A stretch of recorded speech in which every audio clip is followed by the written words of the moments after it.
জেলেদের 14 বছরের ছেলেটা বীরুকে যে খুঁজে পাওয়া যাচ্ছিল না, কাল রাত থেকে আজ ভোরে নদীর পাড়ে এসে দেখি ওই ছেলেটা সারদার মায়া ভরা আঁচলে পরম যত্নে।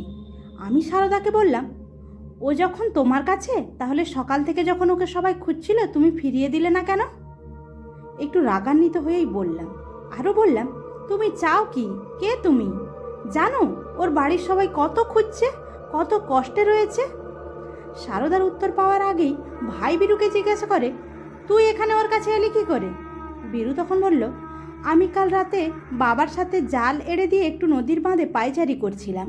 এমন সময় একটা বিকট শব্দ শুনতে পাই।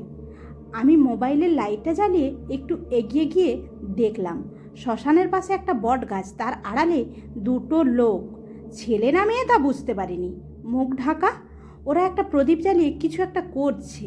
আমি এগিয়ে গেলাম, বললাম, কে ওখানে? নিমেষের মধ্যেই প্রদীপের আলো নিভিয়ে গেল, আর কাউকে দেখতে পেলাম না। সাথে সাথে পেছন থেকে কেউ আমার হাত দুটো আর মুখটা চেপে ধরল। তারপরে আর কিচ্ছু জানি না। সকালে যখন হুঁশ ফিরল, দেখলাম আমি সারদার কাছে।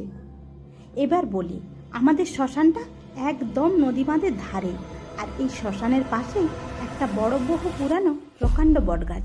আমার দাদু বলে, আমি জন্ম থেকেই দেখছি এই বটগাছটা, এবং তার পাশেই চাষের জলসেচের জন্য একটা বড় খাল কাটা, আর বাঁধের পূর্ব দিকে কিছুটা নদীর চরের পরেই রূপনারায়ণ নদী, আর বাঁধের পশ্চিম দিকে 3টে পুকুর, 2টো জমি বাদেই আমাদের মাত্র কয়েকটি বাড়ি, বাকি সব ভেতরের দিকে। আর আমাদের বাড়ির পেছনে কিছুটা অংশ জুড়ে বাঁশবাগান, তেঁতুল গাছ মিলে বেশ কিছুটা জঙ্গলে ঘেরা। এক কথায় আমাদের বাড়িটা শ্মশানের খুব কাছেই। প্রায় ছেলেবেলা থেকেই এই শ্মশানের বলো হরি, হরি বল, এই শুনে শুনে বড় হয়েছি। কত নশ্বর দেহকে পুড়ে ছাই হয়ে মাটির সাথে মিশে যেতে দেখেছি সেই ছেলেবেলার পড়া অভাগীর গল্পের মতো কালো ধোঁয়ার ভেতর দিয়ে রথে চড়ে কত অভাগীকে স্বর্গে যেতে। আবার নিজে চোখে না দেখলেও ঠাম্মির কাছে শুনেছি আমাদের গ্রামে এক গুণিন থাকতো, সে নাকি জ্যান্তকালীর সাধনা করত। এই নদী বাঁধের ধারেই আমাদের বাড়ি থেকে ঠিক 1-1.5 কিলোমিটার হবে একটা 3 মাথার মোড় আছে। সেখানে বট, অশ্বত্থ, কালো ধুতরা, জবা, কলকা, এছাড়াও বিভিন্ন ফুল ও গাছ দিয়ে ঘেরা এক ঝুপড়ি ছিল। সেখানে মা কালীর এক এলোকেশী রুদ্র মূর্তি থাকতো। ওইখানে নাকি মরার মাথা দিয়ে সাধনা করতো ওই গুণিন। যদিও আমি দেখিনি, সবটাই শোনা, শুধু জায়গাটা দেখেছি।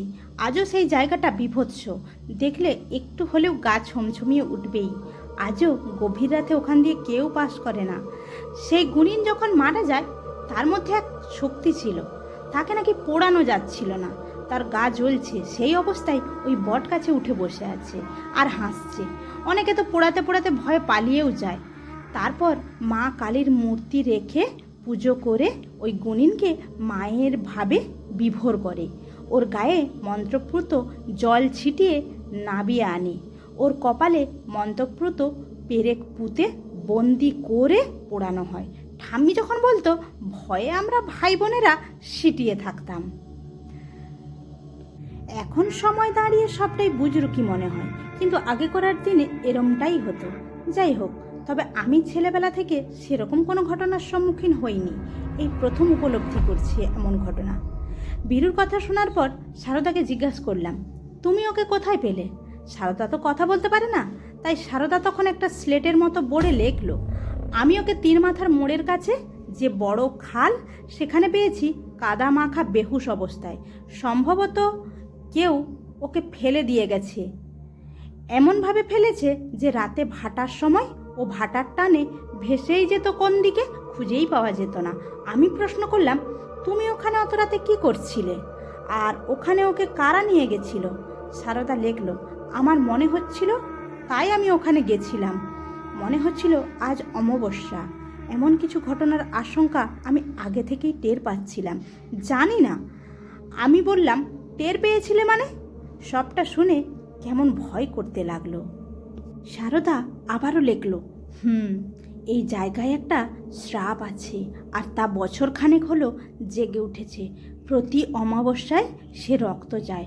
সব শুনে গায়ে কাঁটা দিতে লাগলো। ভাই একটু হেসে বলল, তুমি চুপ করো তো, ভুলভাল বকো না। বীরু চল বাড়ি চল। আমি তখন বললাম, হ্যাঁ রে ভাই বীরু, তুই বাড়ি যা, সকাল থেকে অনেক খুঁজেছে তোকে, এতক্ষণ হয়তো থানা পুলিশও হয়ে গেছে।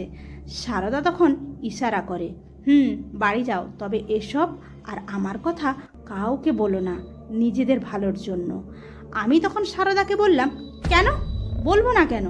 সারদা লিখল, আমি তোমাদের সব বলবো, কিন্তু ধীরে ধীরে, এখন না, শুধু সাথে থেকো, তোমাদের ক্ষতি হবে না, হতে দেব না আমি। বীরুকে লেখে শিখিয়ে দিল, কেউ জিজ্ঞেস করলে বলবি যে আমি নদীর তীরে বসে বসে হাওয়া খাচ্ছিলাম, কখন ঘুমিয়ে গেছি বুঝতে পারিনি। এই বলে বীরু চলে যায়। আমাকে আর ভাইকে সারদা লেখে বোঝালো, তোমরাও বাড়ি যাও, আর আবার কাল ভোরে এসো, কিছু কথা আছে। আমরাও ফিরে এলাম। পরের অংশটি জানতে সাবস্ক্রাইব করে পাশে থেকো। আর গল্পটি ভালো লাগলে অবশ্যই কিন্তু একটি করে কমেন্ট করে যেও।